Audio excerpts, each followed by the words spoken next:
News చూస్తున్నాం. ధర్మస్థలలో ఉద్రిక్తత, యూట్యూబర్ల మీద దాడి జరిగింది. సౌజన్య ఇంటికి సమీపంలో ఘర్షణ నెలకొంది. తప్పుడు థంబ్నైల్స్ పెడుతున్నారని ఆరోపించారు. రాత్రి జరిగిన రాళ్ల దాడిలో కొంతమందికి గాయాలు కూడా అయ్యాయి. ధర్మస్థలలో 144 సెక్షన్ విధించారు. నటుడు ప్రకాష్ రాజు ఈ దాడిని తీవ్రంగా ఖండించారు. బ్రేకింగ్ చూస్తున్నాం. ప్రశాంతంగా ధర్మస్థలలో ఉద్రిక్తత ఏర్పడింది. ఒకవైపు సిట్ బృందం అక్కడ తవ్వకాలు జరుపుతుంటే, మరోవైపు ఈ కేసును కవర్ చేయడానికి వెళ్లిన మీడియా ప్రతినిధులు, యూట్యూబర్ల మీద కొందరు వ్యక్తులు దాడికి తెగబడ్డారు. తప్పుడు థంబ్నైల్స్ పెట్టి కేసును తప్పుదారి పట్టిస్తున్నారనే ఆరోపణలతో ఈ దాడులు జరిగినట్లుగా తెలుస్తోంది. ధర్మస్థలలో 2012లో అనుమానాస్పదంగా మరణించిన సౌజన్య ఇంటి సమీపంలో బుధవారం రాత్రి ఒక రిపోర్టర్, 3 యూట్యూబర్ల మీద మొదటిగా దాడి జరిగింది.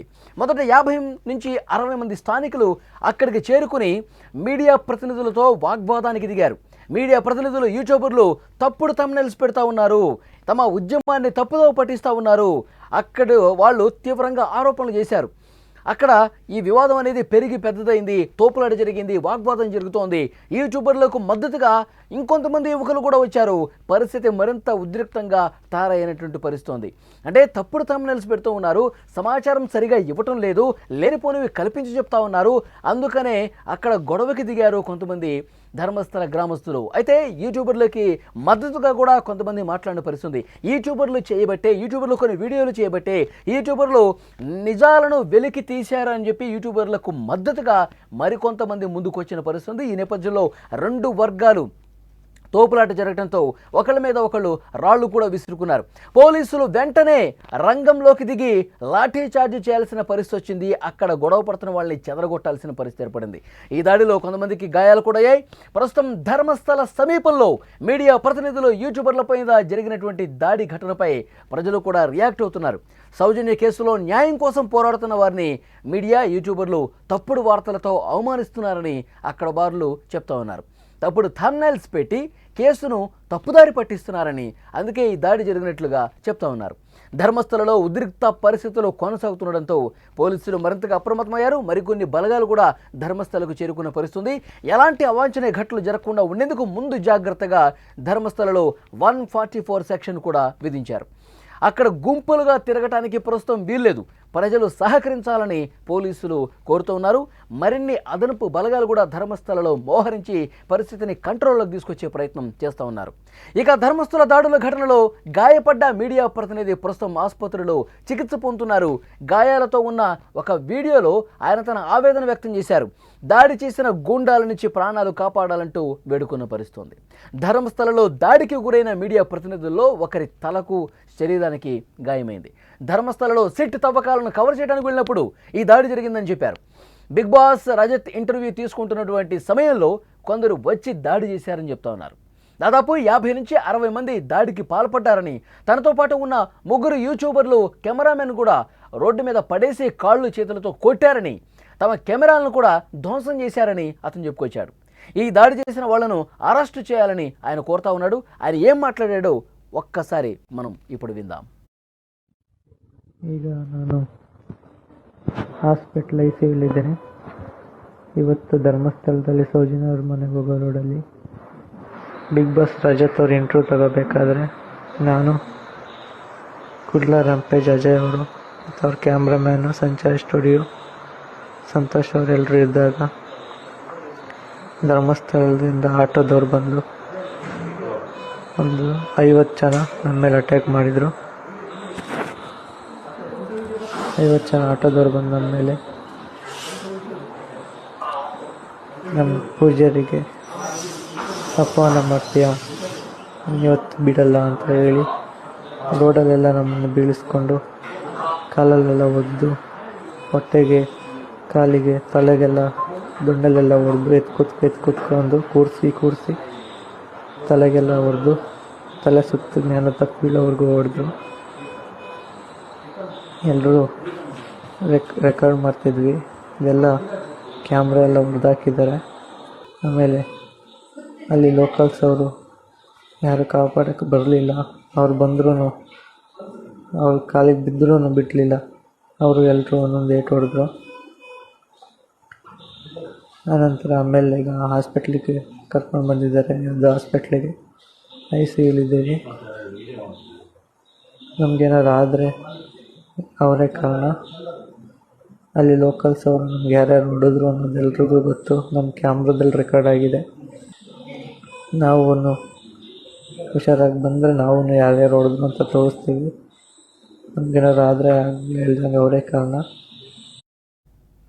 అదే ధర్మస్థల రణక్షేత్రంగా మారినటువంటి పరిస్థితి. నిన్నటి చేసినటువంటి దాడిలో యూట్యూబర్లకు గాయాలయ్యాయి. ఆసుపత్రిలో చికిత్స పొందుతూ ఒక యూట్యూబర్ మాట్లాడాడు. గూండాల మాదిరిగా వచ్చారు, రౌడీల మాదిరిగా వచ్చి ఇష్టం వచ్చినట్టుగా మా కెమెరాలు పగలగొట్టారు, మా మీద దాడి చేశారు, గాయాల పాలైన పరిస్థితుంది, వాళ్ళ మీద కఠినంగా వ్యవహరించాలి, పోలీసులు వాళ్ళని అరెస్ట్ చేయాలి, అంత దుర్మార్గంగా ప్రవర్తించారని కూడా అతను మాట్లాడుతున్నాడు. అయితే ధర్మస్థల పుణ్యక్షేత్రం ప్రస్తుతం మీడియా దాడుల ఘటనతో అక్కడ ఉద్రిక్త పరిస్థితి ఏర్పడిన నేపథ్యంలో ఈ ఘటన మీద నటుడు ప్రకాష్ రాజ్ కూడా స్పందించారు. ప్రకాష్ రాజ్ తన ఎక్స్ అకౌంట్లో ఒక వీడియో కూడా పోస్ట్ చేశారు. ప్రజాస్వామ్యంలో 4వ స్తంభమైన మీడియా మీద దాడి చేయడం సరికాదని, ఇలాంటి గూండాల వల్లే భక్తులు విశ్వసించే ధర్మస్థలకు కళంకం కూడా వస్తోందని ఆగ్రహం వ్యక్తం చేశారు ఆయన. సౌజన్య కేసులో న్యాయం అడిగితే వీరికి కోపం ఎందుకని ఆయన ప్రశ్నించారు. ఈ దాడి వెనుక ఎవరున్నారో వాళ్ళని కఠినంగా శిక్షించాలని కర్ణాటక ప్రభుత్వాన్ని ఆయన డిమాండ్ చేశారు.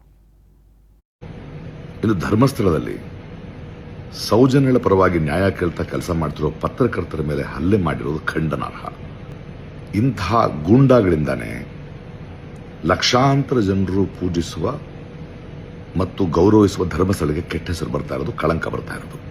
ಆ ಸೌಜನ್ಯ ಅನ್ನೋ ನಮ್ಮ ಹೆಣ್ಣುಮಗಳ ಮೇಲೆ ಇಂತಹ ದಾರುಣ ಹತ್ಯೆ ಯಾಕೆ ನಡೆದಿದೆ ಅಂತ ಕೇಳಿದ್ರೆ ಈ ಗೂಂಡಾಗಳಿಗೆ ಯಾಕೆ ಕಿರಿಕಿರಿ ಆಗ್ತಾ ಇದೆ, ಯಾಕೆ ಕೋಪ ಬರ್ತಾ ಇದೆ, ಇವರಿಂದ ಯಾರಿದ್ದಾರೆ, ಯಾರು ಕಳಿಸಿ ಹಿಂಗೆ ಹೊಡೆಸ್ತಿದ್ದಾರೆ ಅನುಮಾನ ಜಾಸ್ತಿ ಆಗ್ತಾ ಇದೆ. ದಯವಿಟ್ಟು ಪೊಲೀಸರು ಈ ಗೂಂಡಾಗಳನ್ನು ಬಂಧಿಸಿ ಇದರ ಸತ್ಯಾಸತ್ಯತೆ ತಿಳ್ಕೋಬೇಕು. ಜನ ಅರ್ಥ ಮಾಡ್ಕೊಳ್ಳಿ, న్యాయ కేಳೋದು ನಮ್ಮ కర్తవ్య. అది ప్రకాశరావు చెప్తా ఉన్నారు. ఇలాంటి గూండాల వల్లే ధర్మస్థలకు కళంకం తీసుకొస్తా ఉన్నారు. ఎంతోమంది భక్తులు పవిత్ర పుణ్యక్షేత్రం శ్రీ మంజునాథుడిని దర్శించుకుందామని వస్తారు. అలాంటి వాళ్ళను కూడా భయపెట్టే పరిస్థితికి ఈరోజు గూండాలు ప్రవర్తించారంటూ ఆయన మాట్లాడారు. ధర్మస్థల పవిత్రతను దెబ్బతీసే విధంగా ఇలాంటి రౌడీలు వ్యవహరిస్తున్నారంటూ ప్రకాష్ రాజ్ మాట్లాడిన పరిస్థితుంది. సో మొత్తం కూడా ధర్మస్థలంలో ఒక ఉద్రిక్త పరిస్థితి నిన్న రాత్రి ఏర్పడిన నేపథ్యంలో అక్కడికి వెళ్ళాలంటే మీడియా కూడా ప్రస్తుతం భయపడే పరిస్థితుంది. ఎందుకంటే గుంపులుగా వచ్చి దాడి చేస్తూ ఉన్నారు. వాళ్ళు అప్పటి వరకు ఎక్కడున్నారో తెలీదు, ఒక్కసారిగా ఒక పెద్ద గుంపులాగా వచ్చి అక్కడున్న మీడియా మీద, కెమెరాల మీద, మెయిన్ స్ట్రీమ్ మీడియా మీద కూడా దాడి చేసి కెమెరాలు పగలగొట్టి నానా బీభత్సం రచ్చ చేసిన పరిస్థితుంది. అయితే ఎవరి మీదైతే ఆరోపణలు వస్తున్నాయో, గత కొన్ని సంవత్సరాలుగా ఎవరైతే అక్కడ దుర్మార్గంగా ప్రవర్తించి మహిళల మాన ప్రాణాలతో చెలగాటమాడారో అలాంటి వ్యక్తికి వత్తాసు పలికేందుకు అతని ప్రోద్బలంతో, అతని ఆదేశాలతో కొంతమంది గూండాలు ధర్మస్థలలో దిగి ఈ విధంగా బీభత్సం చేశారు, ఈ విధంగా భయపెట్టే ప్రయత్నం చేశారని కూడా ఒక చర్చ నడుస్తూ ఉంది. సో ప్రస్తుతం పోలీసులు 144 సెక్షన్ పెట్టారు. మరిన్ని అవాంఛనీయ ఘటనలు జరగకుండా, అక్కడ ఉద్రిక్తపరమైనటువంటి పరిస్థితులు ఏర్పడకుండా ఉండేందుకు పెద్ద ఎత్తున చర్యలు తీసుకుంటున్నారు. ఈరోజు కూడా కొన్ని చోట్ల తవ్వకాలు జరిపే అవకాశం ఉంది అని చర్చ జరుగుతుంది. 13 స్థానాల్లో తవ్వకాలు జరిపారు, కొన్ని ప్లేసెస్లో మాత్రమే అవశేషాలు లభించాయి. అయితే ఆ పారిశుధ్య కార్మికుడు మరికొన్ని ప్లేసులు కూడా నేను గుర్తిస్తాను, అక్కడ కూడా తవ్వండి అని సిట్ అధికారుల ముందు చెప్తున్న పరిస్థితుంది. సో మరికొన్ని ప్లేసెస్లో కూడా ఈ తవ్వకాలు జరిపే అవకాశం ఉన్నట్లుగా ఇన్ఫర్మేషన్ వస్తుంది. మరి ఈరోజు సిట్ ఎలాంటి డెసిషన్ తీసుకుంటుందో చూడాల్సిన అవసరం ఉంది. అయితే ఇప్పటి వరకు లభించినటువంటి ఆ ఎముకలకు సంబంధించి, అవశేషాలకు సంబంధించి వాటన్నిటినీ కూడా ల్యాబ్కు పంపించారు. దాని మీద విశ్లేషణ అయితే ల్యాబ్స్లో జరుగుతున్న పరిస్థితి. అవి పురుషులువా, మహిళలువా, మహిళలైతే ఎంత ఏజు, ఏ సంవత్సరంలో పాతి పెట్టారు, ఆ మృతదేహాలకు సంబంధించిన వివరాలు అన్నీ కూడా అతి త్వరలోనే బహిర్గతమయ్యే అవకాశం ఉంది. దీనికి ఎవరు కారణమో కూడా సిట్ నిష్పక్షపాత విచారణలో బయటకు వచ్చే అవకాశం ఉందని సమాచారం వస్తుంది. సో ఇవాళ ఎలాంటి డెవలప్మెంట్స్ ఉంటాయన్నది కూడా మినిట్ టు మినిట్ అప్డేట్ అందించడానికి సుమన్ టీవీ ఎప్పుడు ముందుంటుంది. చూస్తూనే ఉండండి.